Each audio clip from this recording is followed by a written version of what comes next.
Welcome back to another episode of Sister Sharpens Sister. It is the beginning of November, and today started. Do we know? What do you mean started? Daylight savings time. Daylight savings time. There we go. Oh, no. Okay. And that's our topic for today. That is our topic, and I wasn't even on that anyway. Yeah. I actually forgot that was happening today because I use my phone as my alarm and it automatically sets back. Yes. So I had no clue. Yep.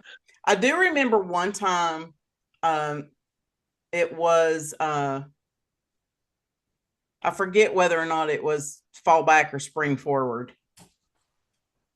It's probably fall back, because we showed up to church like an hour early.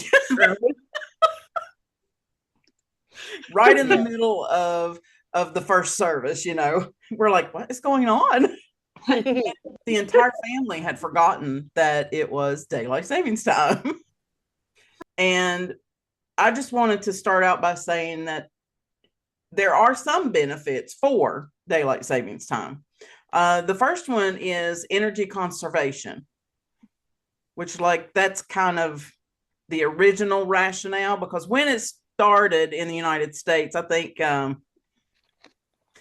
World War I or World War II, they wanted to conserve fuel because of the war effort and things like that. They wanted people to be able to have better daylight and use it longer and things like that. The major critique for that is that in modern society, it's not really needed because everybody's got electricity, and any kind of conservation that you were doing for energy is now eaten up by modern conveniences, such as all of the TVs that we have in the house and air conditioning and heating and things of that nature.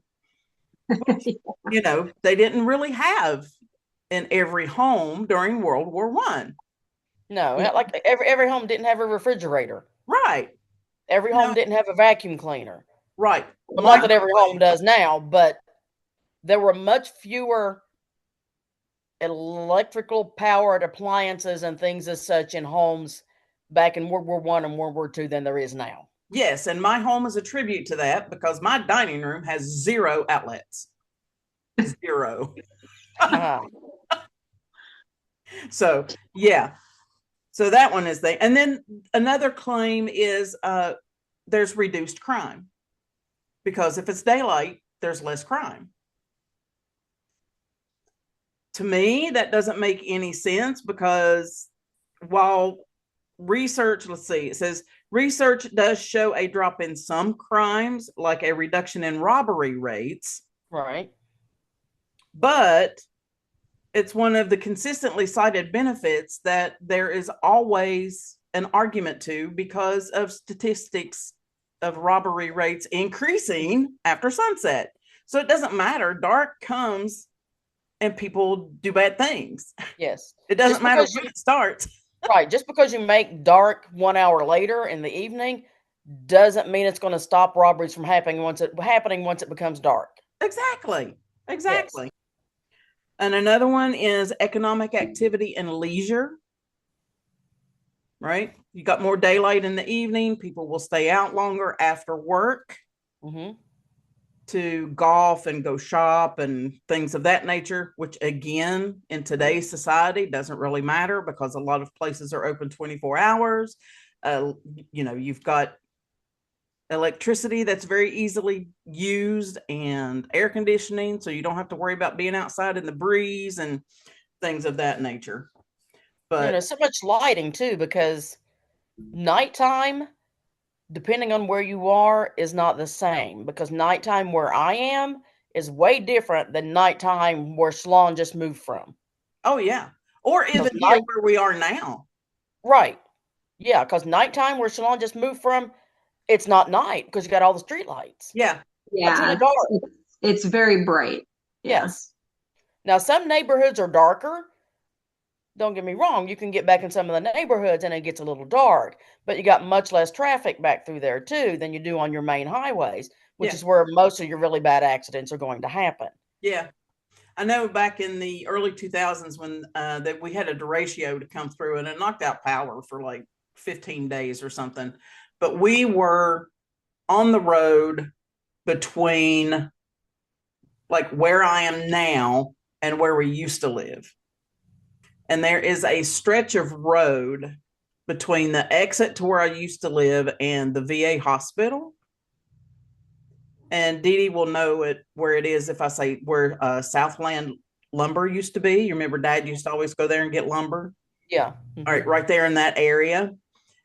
We were coming through there and it was so dark that my two youngest kids were like, oh my God, this feels like a zombie apocalypse. And I was like, listen, you should have grew up where I grew up. Mm-hmm. You know, we didn't, people will say, back in my day, we didn't have to come home until the street lights came on. And every time I hear that, I think, me and Dee Dee never had street lights. No. So we just didn't have it. When I grew up, we drank out of a water hose. Well, when I grew up, we drank out of a stream. That's right. Drank out of the creek. Yeah. Yeah. I know the girls or anybody young living nowadays doesn't realize how noisy we are and how bright everything is. Yeah. And I know when we had Hurricane Ian come through and we didn't have power for a few days, and how quiet it was at night. And how then, because nobody had power, it was dark. Yeah. And I remember the girls making that comment that it's so eerie. They thought it was creepy. I love it. It was quiet and dark. I mean, I love it. I love it. I will be sitting here sometimes working, right? And everybody has always told me that I'm crazy because I can hear when a TV comes on. I can hear that frequency. I can. Yeah. Yeah. If I walk into a room, I can tell you a TV's on. Yes. Yes. And I've got computer monitors and I've got the desktop and I've got the modem and the Wi-Fi and I can hear all of it. Yeah, they make noise. Yeah. So if I don't have like music on in the background, it drives me crazy. Yeah. I have to, I get up, I go outside. Yeah. You get like a hum or like a hiss in your ear, like a high pitch. High pitched. Yep. And you know what? Tinnitus is actually one of those things that's rising, which is what that is, high pitched ringing or humming in your ears. And in my opinion, now I am not a professional of any kind. Let me just say that. But in my opinion, it is because of the Wi-Fi and stuff that we have. Yeah, it could be. Because used to be the only people that got tinnitus were people that worked with really loud equipment. People that ran jackhammers and bulldozers and the miners that worked underground and military personnel that worked with ordnances and explosives and guns and cannons and things like that. Those were the people that had tinnitus. Cannons. How far back in the military you going to get cannons? Well, they're still called cannons. Yeah, like on the ships and stuff. Yes. Yeah, they're still called cannons. Are they? Yeah. I thought they were called guns. Yeah. But yeah. Not, you don't think about your office worker having tinnitus. And I have seen video, like I like to watch videos of people that go from the hustle and bustle and busyness of being in a city and working in an office and working 9 to 5 and being extremely frustrated with it. Then they sell everything and they build a tiny house and they get a bunch of chickens, right? I like watching those people. Several of those people have said they didn't realize the problem that they had with their hearing until they were away from it. Mm-hmm. And after a while, it was gone. Mm. So, and every time these things start on my ears, I'm like, I want chickens. I want to move to the woods. I want to live in a cave. I want to get away from all this. How about a cabin instead of a cave? Well, cabin's fine too, but underground has a consistent temperature. So, Well, this is true. This is true. You get you a good log cabin, though, and you get some good logs on it. It's a yeah, pretty good insulator. that would be That's a lot amazing. of maintenance, though. All right, back to daylight savings time. Delina, are you ready? Sure. Okay. Do you actually know who the first person to suggest daylight savings time was? Benjamin Franklin. That is a quote from a 2004 film, National Treasure, starring Nicolas Cage, Diane Kruger, and Justin Bartha, Bartha, where their characters Riley Poole, Abigail Chase, and Ben Gates have a little bit of a conversation. That statement is historically inaccurate. Benjamin Franklin was not the first person to suggest daylight savings time. So in 1784, Benjamin Franklin wrote a satirical essay titled An Economical Project for Diminishing the Cost of Light that was published in the Journal de Paris in, like I said, 1784. And within that, he suggested that Parisians could save money on candles by waking up earlier and using natural daylight. He was not suggesting to use daylight savings time, not even in the slightest, because it was a satire, right? And a satire is when someone writes something or makes a film or whatever, and they use humor, irony, and exaggeration to expose and criticize a person's stupidity and their vices. So Right. he was not suggesting daylight savings time. Okay. Now, the United States first started using daylight savings times, DST, because of World War One. All right. Germany first implemented it in 1916, and the reason was to conserve energy for the war effort. Many other countries followed after that. The United States followed in 1918 with the Standard Time Act as a wartime measure to save fuel. Okay. Now, let me get up through here. Post World War One, it was repealed. The law was repealed, but now there were some cities continued to observe it. All right. Those cities, if anybody's interested, were New York, Chicago, Philadelphia, Boston, Pittsburgh, and Cleveland. All right. Now, of course, that created like a little crazy little patchwork quilt of different time zones. Right. Yeah. So it was, yeah, and it created problems with like buses and trains and broadcasting people with what time was it, So it created some issues. Now in World War II, they brought it back. All right, it was called the Uniform Time Act. All right, and they called it it was called wartime, and it was during World War II, and it was done for the same reason: it's to conserve energy for the war. Okay, so that passed when the war ended in 1945. It ended. Okay. Did more cities other than the ones that you already listed stay on it? Not from what I found. No, there wasn't. I did think I found some research. Hold on, let me find it.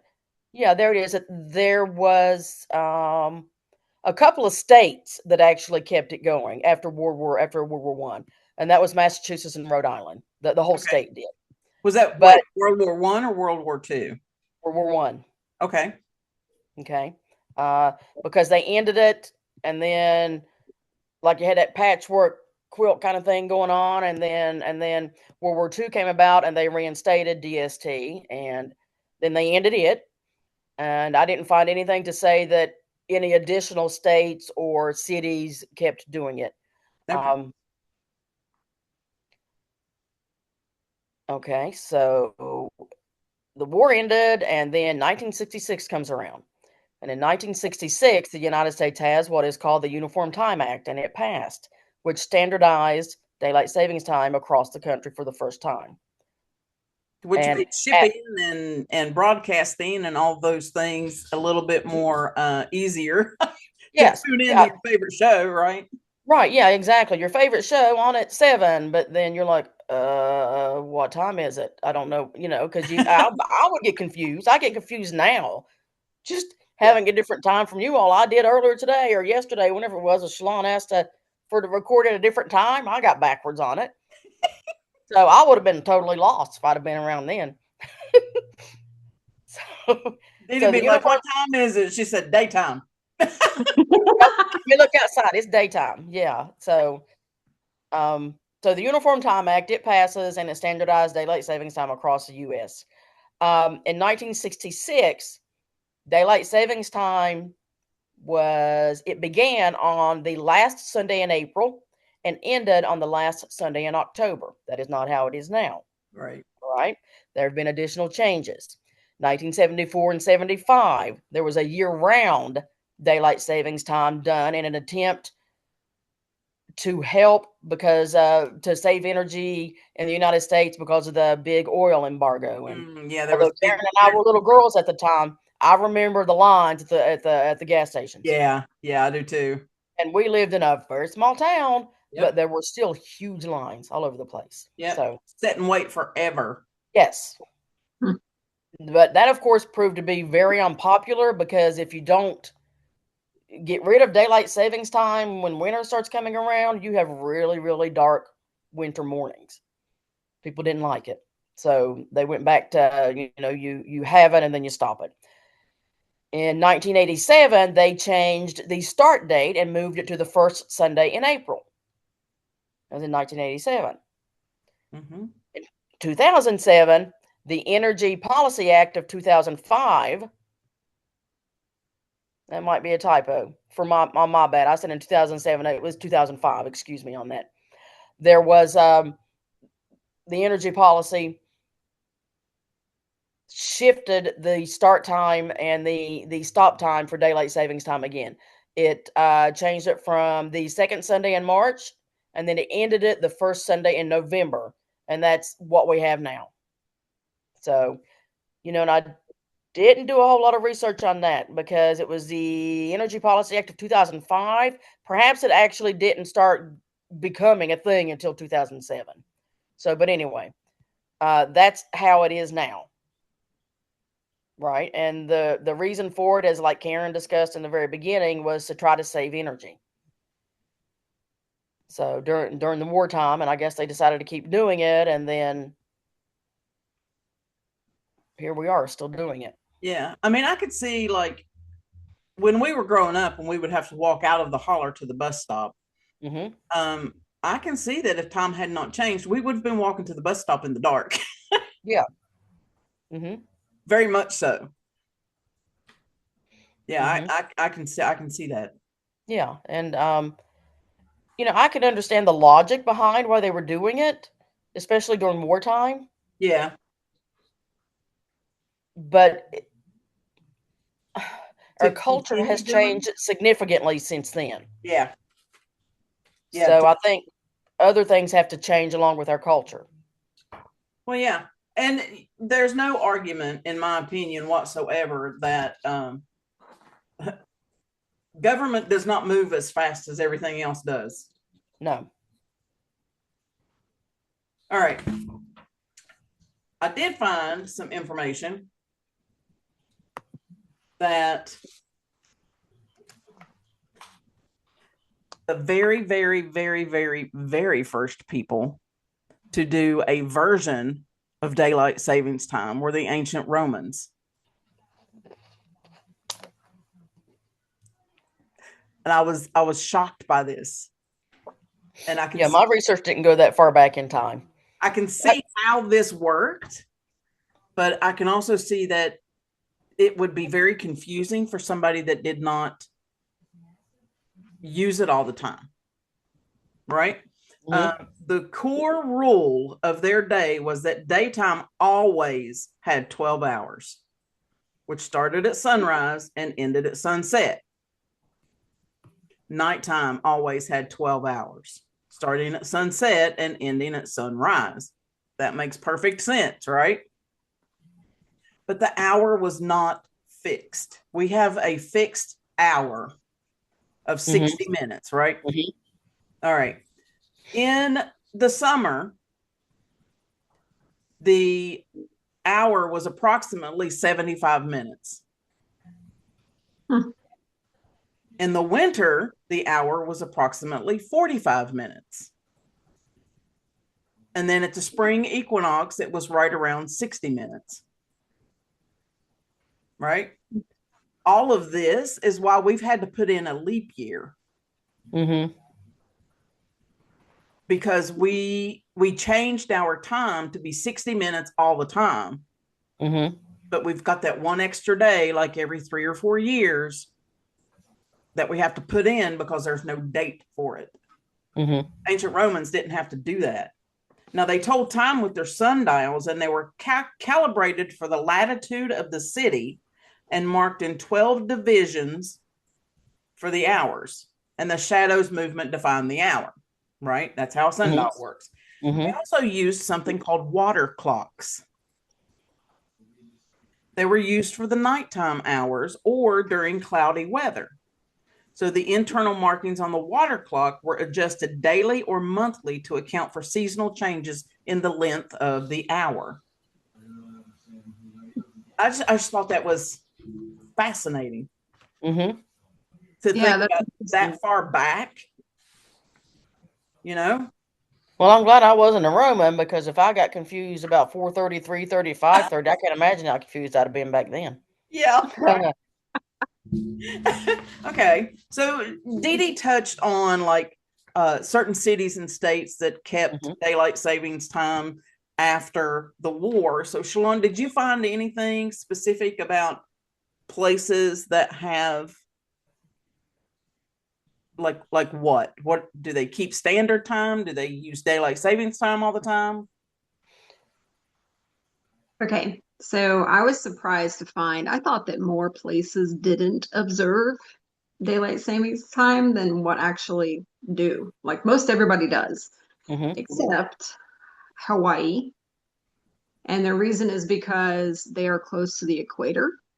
And so their daytime hours are not like everybody else's. Yeah. They're pretty consistent. And the other one is Arizona.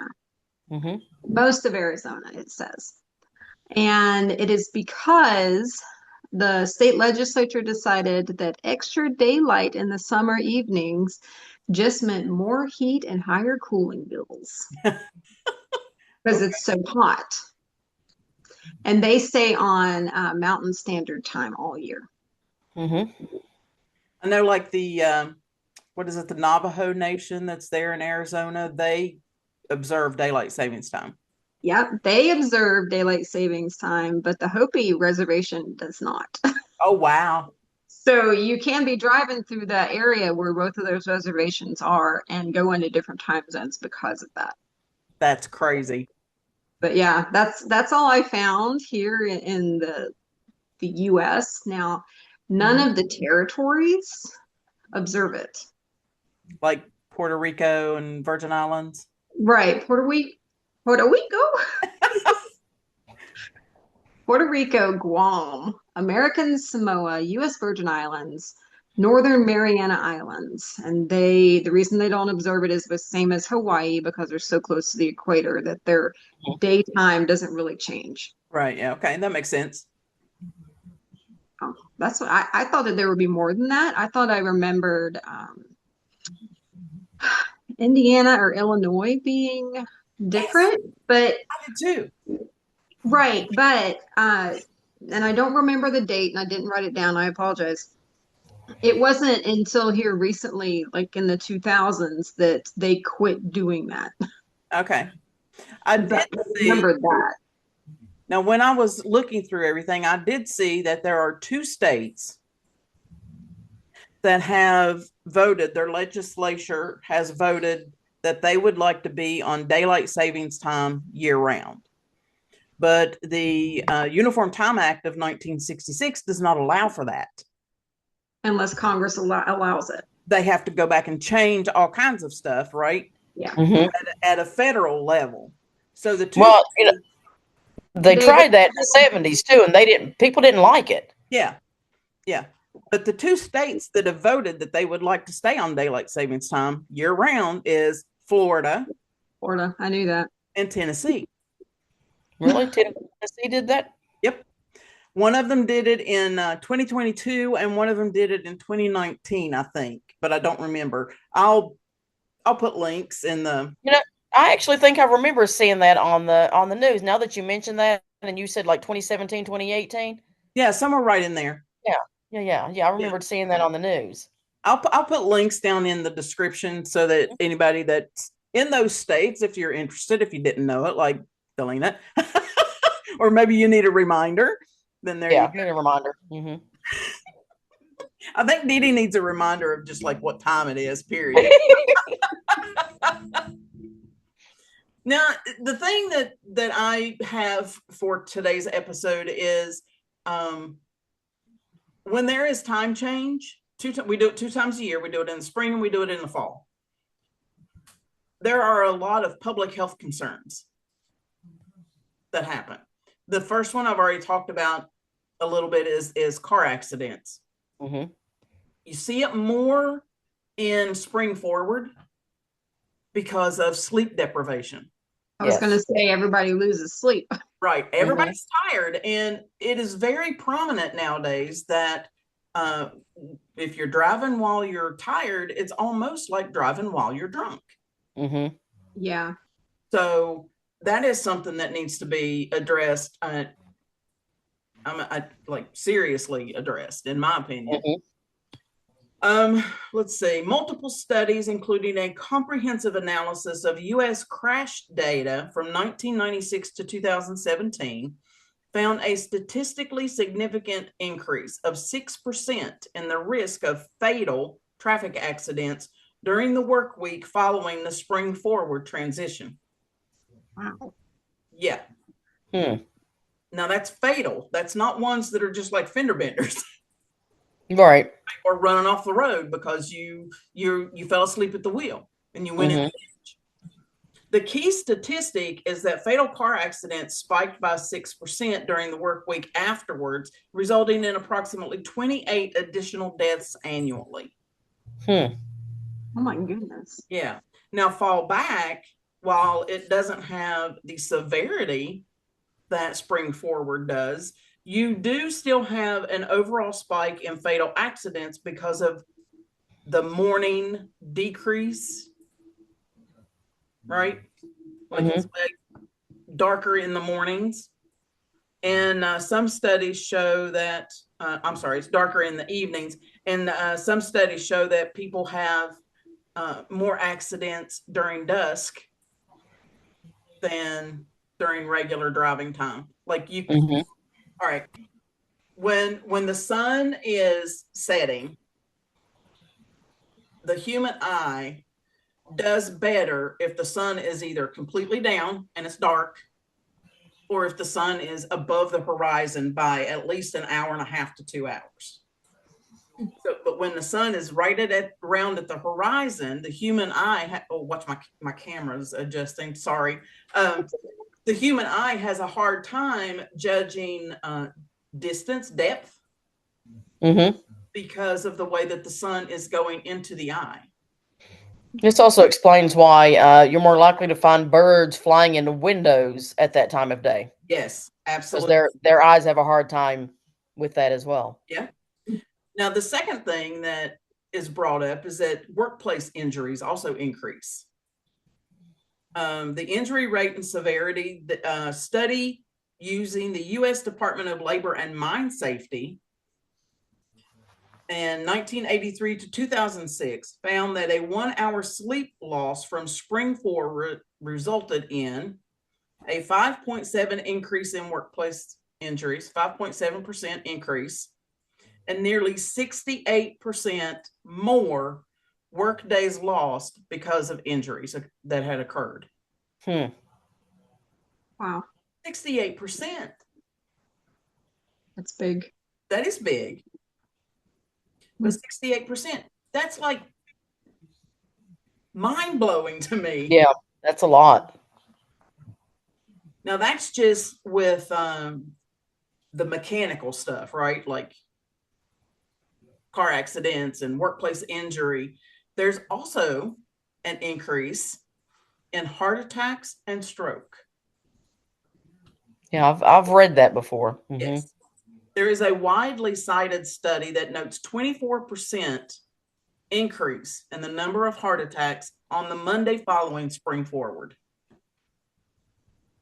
24% because of a lack of sleep. It's a pretty high number too for that, especially. Yeah. So if you for me, I like to think about how does that number come about. My thinking is that you've lost sleep. So what do? You have more caffeine. We all know that too much caffeine can mess with your heart rate. Somebody that's got heart issues, that's basically a no-no. Right. Some people may have heart issues, they don't even know they have them. Exactly. Yes. So that's a problem as well. Now, some studies have also shown a small decrease in heart attacks on the Tuesday following fall back because you're more rested. Right. A couple of extra hours of sleep. Right. And that's the only thing they can relate that to. Now, there was a study done in Finland that found that the overall rate of ischemic stroke. Now, let's talk about stroke for a second. You have ischemic stroke where there's not enough blood going to the brain. And then you have, apparently, I'm having an ischemic stroke because I can't think of what the name of the other one is.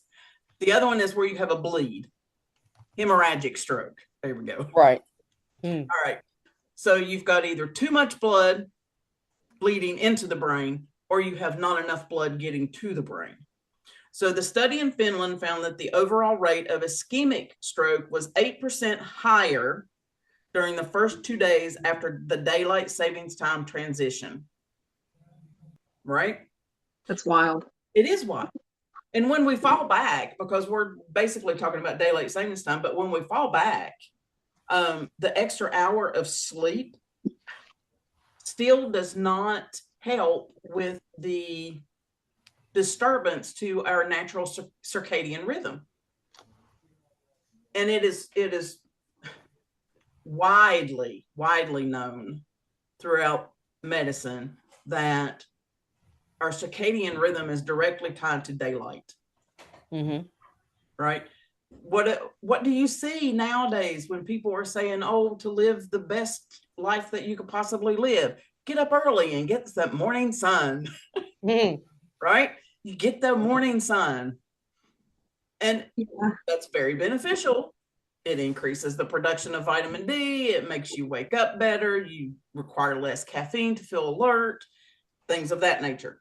But having an extra hour of sleep is still a disruption to our circadian rhythm.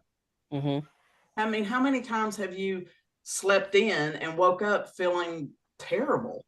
Yeah, like groggy and yeah, you have a headache and yeah. You can't think right and you've got brain fog and yeah. So it's all about equilibrium. Yes, it is. Finding a balance that works. I think it's why the Roman system worked so well for them. But I've always called it a farmer's schedule. You get up with the chickens and you go to bed with the chickens. Yeah, but like they don't have the screens that we have nowadays. So our brains, even though we get up in the morning and are out and about and all that, but when you go home and you don't turn your screens off and your body still thinks it's daylight. Yeah, because of the blue light and all that. Yeah, absolutely. Talking about circadian health, they call it social jet lag. During the time shift, spring forward and fall back, you get something called social jet lag, which is the body's clock is permanently shifted 1 hour ahead or 1 hour behind. And it messes with how well you function.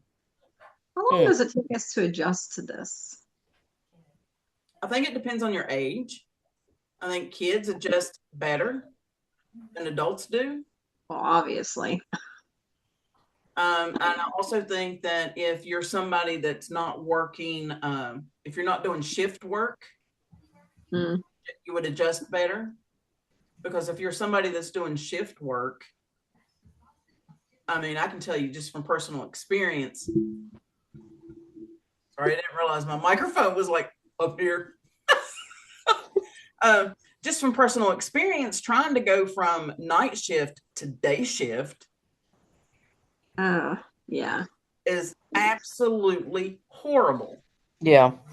And your supervisors will tell you, well, we're going to give you a day off. What's That don't help. Because you're sleeping. Yeah. You know, you work your night shift, you have a day off, and then the next day you go on to day shift. No, you need at least 3 days. Well, I know when I went from evening shift to day shift, it took me about a week and a half to 2 weeks to adjust to the new time. Getting up in the morning and yeah. Yeah, there is an adjustment. Mm-hmm. Now falling back when November comes around and we reset our clocks, we see a lot of increase in something called seasonal affective disorder, which is Mm-hmm. something that we've talked about before, Mm-hmm. which is a sudden shift.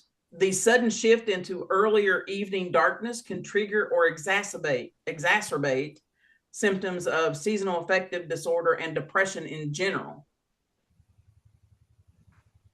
Then we've already talked about increased traffic accidents in the evening because light change and all that.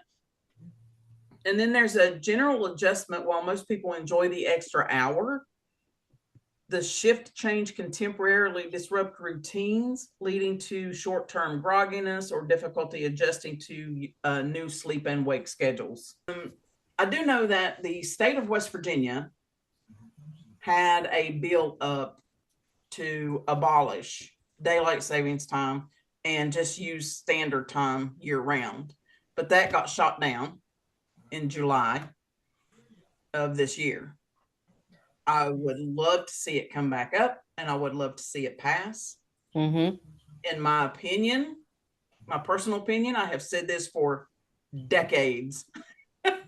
Move it 30 minutes one direction and leave it the heck alone. Yeah, that's kind of my idea is just figure out what time you want it to be and keep it there. Yeah. Go outside when the sun's directly above, it's noon. And it's whatever time is past that point, regardless if the sun's directly above when the clock says it's noon or not. Yeah. It stays the same. Yep. You know, figure out something to do and keep it there. I hate the extra time, like the extra hour of sleep, and I hate losing an hour of sleep. Mm-hmm. I despise it. Despise it. Mm-hmm. Karen, you said that kids probably adjust better than old people, and I agree with you on that because when I was a kid and when I was even a younger adult, it didn't really matter to me. I didn't care. Exactly. Yeah. But it does now. Significantly more. Yes, and with the diabetes, I have to keep an eye on. It affects it more now than it did when I was younger. Mm-hmm. So, like, yes. do you? I don't know if you have this or not. I have, even if I've had nothing but water to drink, I can wake up with a blood sugar of 90. Mm-hmm. And in an hour, my blood sugar will be over 200 after I've woke up. But when the time changes, yeah. I woke up this morning, my blood sugar was almost 300. Mm. Yeah. What it is. Yeah. But there is something connected to sleep and blood sugar control. Yes, there is. And for me too, it's about what time I take my insulin. No, I take my insulin at basically the same time. Take it at 11 o'clock, sometime between 11 and 12 at night. Okay, right. But for me, because where I get up and go to work and I go to bed at a certain time, I have to do the same time all the time. And it changes when the time changes. And although that didn't really affect me much when I was younger, it does now. Yeah. And the incidence of diabetes is increasing worldwide, not just in the United States, faster in the United States, but worldwide. Mm-hmm. I think that's something the legislature needs to take into consideration for the greater health benefit of its citizens. Mm-hmm. The original primary benefit of energy conservation is mostly negligible. And the real benefit that remains is related to reduced evening crime, which we've already said is also negligible, and increased economic activity for leisure and retail. It's all about the mighty dollar. There is a strong body of modern scientific and medical evidence that suggests limited benefits are outweighed by acute public health risks and chronic sleep disruption caused by changing the clock twice a year. Many experts now advocate for the adoption of year-round standard time as the most biologically healthy option for people to be using. Yeah? Yeah, I agree with it. Yeah. All right. Well, that was a short and sweet episode, but that's a lot of information. Mm-hmm. Yeah. And some of it I did not know. I had no clue ancient Romans adjusted their time like that. Neither did I. Well, we don't have any idea what we're talking about next week. Nope. But we will discuss it in the group. And we'll figure something out. Right? Mm-hmm. All right. Well, I will talk to you guys on chat and see you next week. Okay. All right. Love you. Love you. Bye. Mwah.